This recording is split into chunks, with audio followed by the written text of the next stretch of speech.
Hey, this is John Lee Dumas of EO Fire, and welcome to Master Leadership. Great leaders ask great questions, and this podcast takes you on a journey to master leadership with questions that matter to leaders who matter with your host, Lily Sanabria.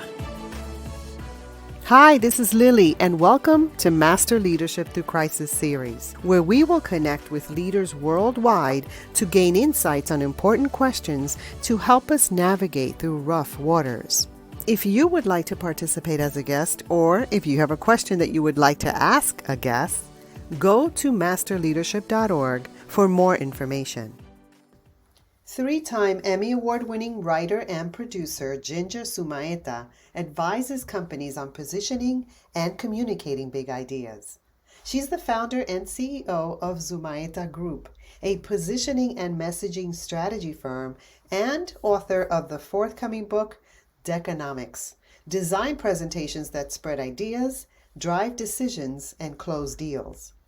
Ginger has worked with some of the world's largest brands, such as Coca Cola, Verizon, Union Bank, Amgen, Anthem, Infinity Insurance, and many others. Her insights have been featured in publications such as Business Insider, TheNextWeb, Better Marketing, Storius, and Marketing Profs, among others, and she's spoken about marketing and messaging on numerous stages, including Verizon's Hispanic Marketing Series, the Latina Style National Conference, Union Bank's Personal Branding Series, Kaiser Permanente's Annual Brand Conference, and the Promax National Conference. She is the winner of 3 Emmy Awards, 12 Muse Awards, and a Gracie Award for her work in television, and has held positions as an adjunct professor at UCLA and Cal Lutheran in marketing and research. After going from an award-winning career at NBC to launching a strategic consulting firm, Ginger uses her experience in storytelling and persuasion to train corporate teams in telling better business stories to move high-stakes work forward, with clear and succinct presentations grounded in story structure and backed by brain science. Our interview will continue after messages from our sponsors. Did COVID-19 make you realize your business has a lot more risks than you thought? COVID opened our eyes to the under and uninsured risks business owners face, and many are still struggling with today. But did you know the government created a tax code to help business owners set aside tax-deferred funds to help mitigate those risks? It's called an 831B plan, and every Fortune 500 company has one. Now that it's more affordable than ever, small to mid-sized companies can participate and ensure their business weathers the storm, whatever the future holds. If you want to protect the success you've worked so hard to build, visit 831b.com to learn more. That's 831b.com. Welcome, Ginger Zumaeta. How are you? I'm fantastic. Thank you for having me. Well, we're excited, super excited to have you on our podcast. Are you ready to pour into our listeners? I am ready. Let's go.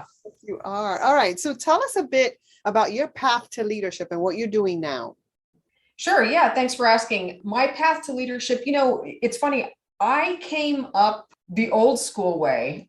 I was at graduate school in New York at NYU and needed a job. I thought I'd be an academic for my entire life, but that didn't work out. I realized I'd like to actually have a nice meal every now and then. And so I got a job as a receptionist at a media company. So I started as low as you can possibly get, literally answering the phones.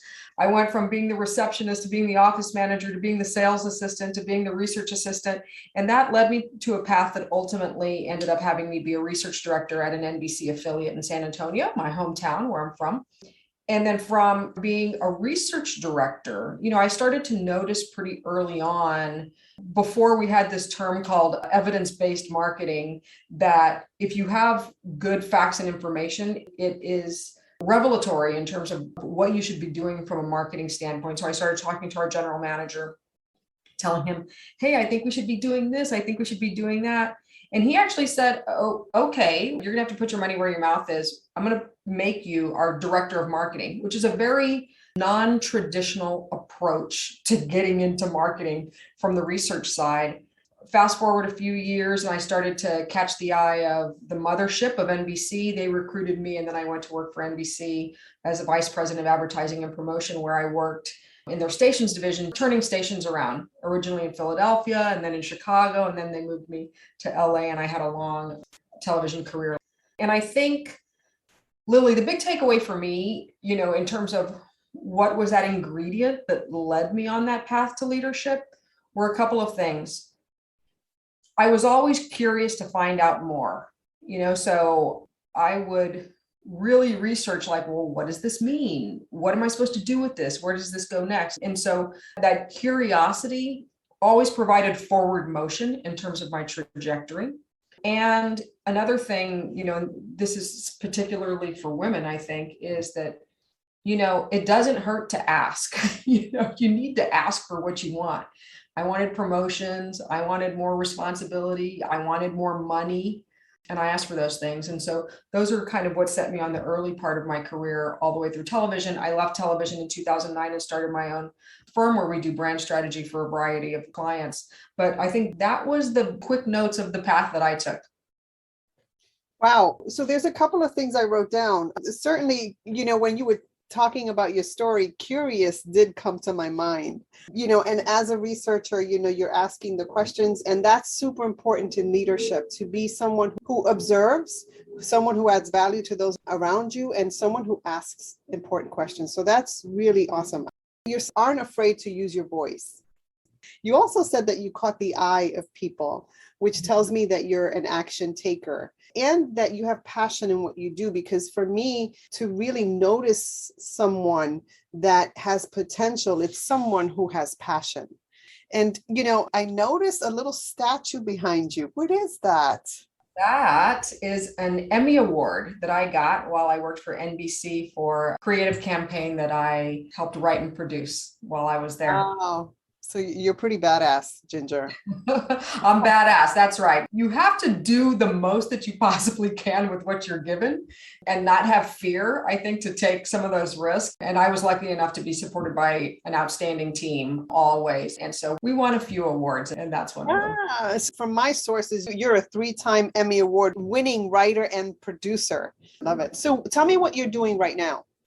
Yeah. So what I'm doing right now is I have a brand strategy firm. We work with a variety of clients. And basically what we try to do is we help brands tell their story. You'd be surprised. People have a lot of misunderstandings, I think, about what brand storytelling really is. What it really is it's trying to understand, how does my thing, whether it's a product or service, really fit into my customers or my clients' life? How do we bring benefit? And so brand storytelling is less about your brand, and it's more about the story of the person that you're trying to serve.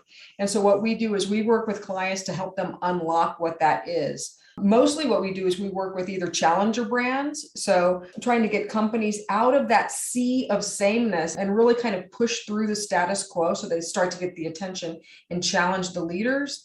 And then sometimes we help the leaders defend themselves against those challengers. You're speaking my language. Challenging the status quo. I love that. So your organization, what is it called? Where can we get in contact with you? Yeah, so Zumaeta Group is my company. We're actually going to go through a little bit of a name change. So if you really want to stay up with everything that's going on, just go to gingerzumaeta.com. We're going to have a little bit of a rebrand later in the year. It's Ginger, Ginger, Zumaeta, Z like zebra, UMAETA.com. No spaces, no dashes. Okay. And do you have a book coming up? Or are you working on a book? I do.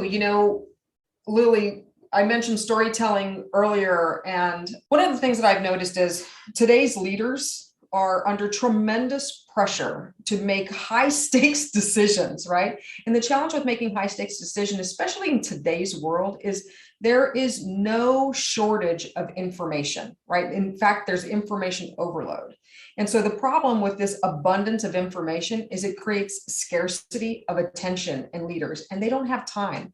They need absolute clarity of what's going on to be able to make a decision. So the book that I'm writing, which is called Deckonomics, Develop Presentations That Spread Ideas, Drive Decisions, and Close Deals, is really about helping folks make presentations that are very short and to the point, but absolutely clear about what the value proposition is, how it's going to help the person that you're presenting to, and what they can expect to get as an outcome. And that we're in the final stages. I'm fingers crossed that's going to be out before the end of 2021, if not early 2022. I'm going to put my dibs on that because as soon as I read what this was about, it's something that we all need, especially as leaders, because it's presenting messages that land. Thank you so much. Now, Ginger, as a lifelong learner, what are you learning right now? I'm going back to a lot of the classics, to be honest. So I mentioned curiosity before. I'm constantly reading. I'm rereading, believe it or not, the Bhagavad Gita and all of the lessons that are contained therein. And one of the things that I find with more experience is, we go through these massive cycles, right? Everything old is new again. And so if you want an indication of how to find some clarity in the world, right? And you need to be very good at pattern recognition and understanding macro patterns. And one of the best ways you can do that is to read the classics, read the books that have stuck around for hundreds, sometimes thousands of years, and you'll have some amazing insights. You're pretty consistent because you're looking for clarity, you're looking for patterns. It's all consistent with who you are as a curious researcher or as someone who is looking to up-level how we occur in our being. So thank you. Now, when you think of leadership today, what most concerns you and what are you most hopeful about? It's such a great question. Thank you for asking that.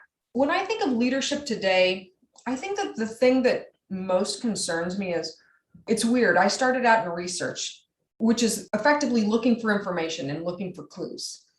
And right now there's so much information that it's hard to sift the good stuff from the not so good stuff. And so I think what leaders need to do before they look outwardly for answers is to look inward and try to get your own sense of what the truth is through your direct experience.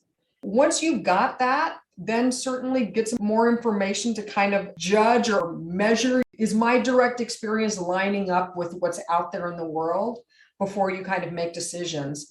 And the thing that I'm seeing today is a lot of people think that you're going to find every answer to everything in a Google search. And sometimes you need to do your own thinking first. I think the other thing with leaders is leaders really need to know what their own story is. And if they can communicate their story, they'll have a much more effective connection with both their teams and their staff, as well as their clients and others in the communities that they serve. Great wisdom. We have to look inward at our experience to get answers. Answers may change, right? So being open to that. I think it's also wise to know your story. What are questions that we can ask ourselves to start to know our story? The ironic thing about getting to know your story is you need to know who are you telling that story to. And so I speak with a lot of brand leaders, right? And in order for me to know what my story is with them as the audience, what I'm often telling them is, well, what is my special sauce? What am I going to do better than anybody else that's going to help you, not help me, help you, right? And what I can do is tell them, listen, there's a million things that you can say about your brand, its features, its benefits, et cetera, et cetera. But in reality, you're going to have to say that in a few simple words for a customer to understand it in a way that has a massive impact. I can help you find those words to be able to tell your story clearly. And so you've got to figure out who your audience is before you can know your own story, because you've got to understand, what am I going to be better at for them than anyone else? It's kind of a very symbiotic relationship in terms of figuring out what your story is. But I think you've also heard the overriding a bit of my story, which is, be open. Don't be in an echo chamber. Look at your surroundings and your context to find out where do you fit into that story. And that's how you can start to get to what your story is. And so even in that context, when you're looking to know your story and you have to first figure out who you're telling your story to, it can be you're telling yourself your own story. And that's a good beginning. right? Absolutely. It's so interesting. One of the things that you asked about earlier, was in these changing times with this pandemic, where a lot of businesses have had a lot of ups and downs, right? You need to kind of figure out, what is the story that I'm telling to myself about myself and what I'm going through, so that you can be able to kind of amplify that out to your team. If you're telling yourself honestly that this is like doom and gloom and we're not going to make it and it's going to be terrible, you're going to tell that story without ever opening your mouth to your team. And that's going to cascade. So you do have to get clear about, like, what story do I want to tell? And guess what? You can write a new story for yourself. You need to have a good story, or you're going to be kind of dead in the water from the get-go. Right. And as leaders, that's super important, that if we want to change that story, we can create it. Absolutely love that. So, Ginger, you have an option here. You can take a question from a former guest, or you can share a challenge or a struggle that you learned from. Well, I'm a naturally curious person, so I love the idea of the element of surprise in terms of taking a question from a former guest. All right. So Marty Parker wants to know, what is the one attribute that leaders need to have more of today?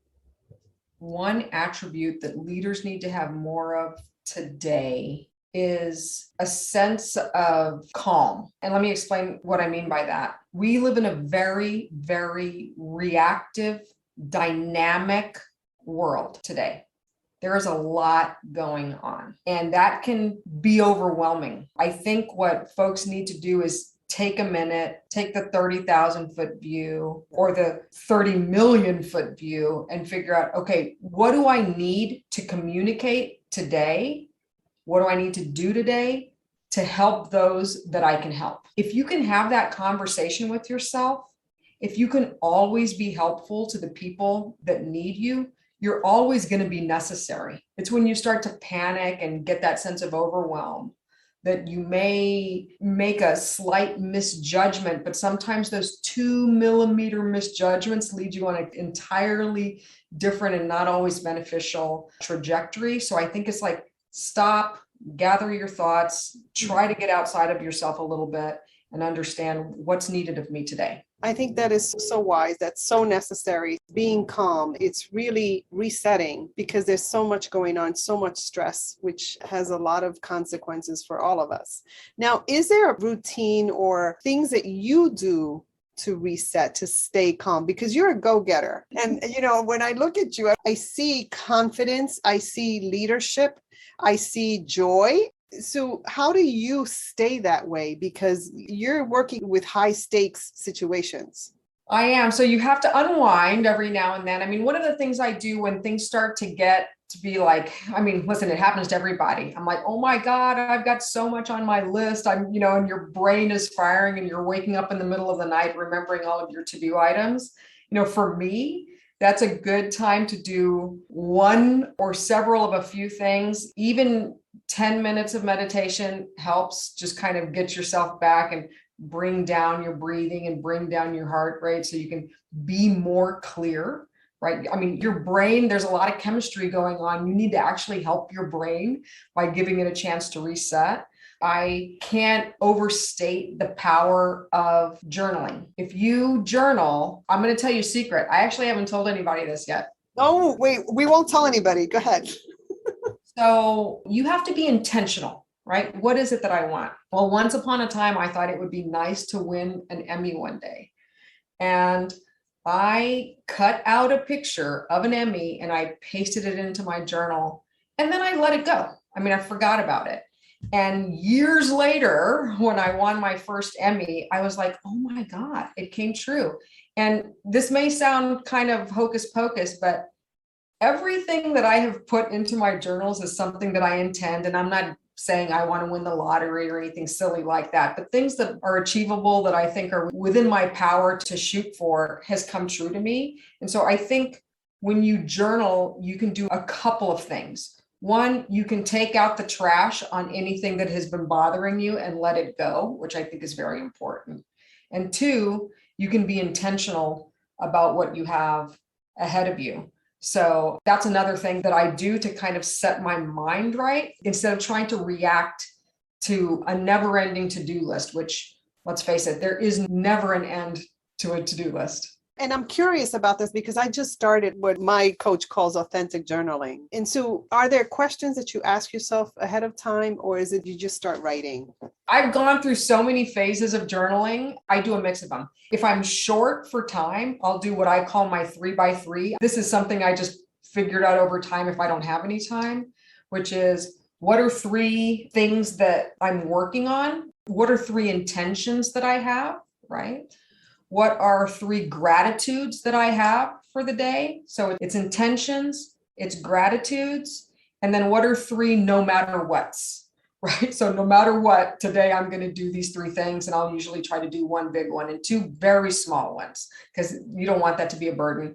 Other times when I don't understand something, I'm working through a problem or I'm working through a frustration even. Something is kind of nagging me and taking my attention. I'll journal about it. And what I discovered about doing that is that our brain sometimes puts us on a loop and we just keep thinking the same thing over and over and over. Yes. And the thing about writing is you always write forward. You write in a linear way. And so very often I can work out a problem just by writing. And it's free form. I'm trying to figure this out. I don't understand why this person thinks this. I think this is this. I think it could work that way. And sometimes by the end of it, I'm like, oh my gosh, there's the answer. I just needed to get out of the loop. Right.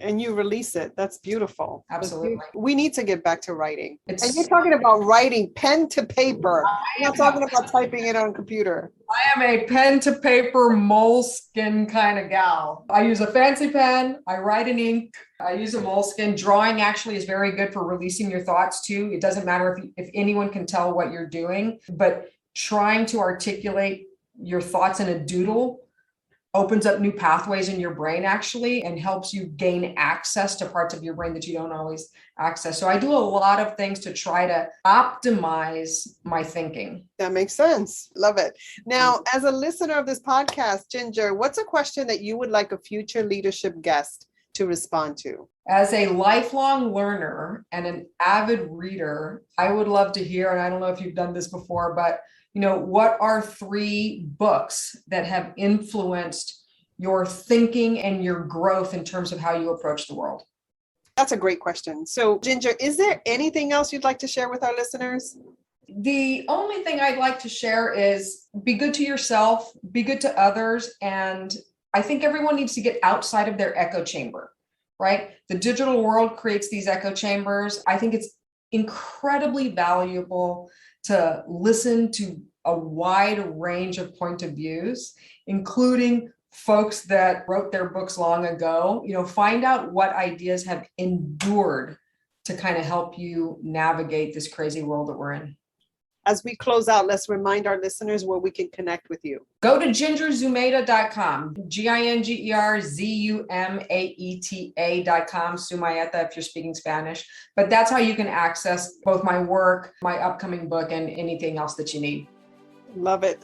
Ginger, I want to thank you so much for adding value to me and to our listeners. It's been great. Thank you so much. It was a wonderful opportunity. I really enjoyed it. In closing, here's a quick message. Coaching is the art of influence that underpins leadership in the 21st century. It is the very thing that can get you from being stuck to being extraordinary. So go to masterleadership.org and sign up to get a free coaching session. Until next time, continue to ignite that leader in you.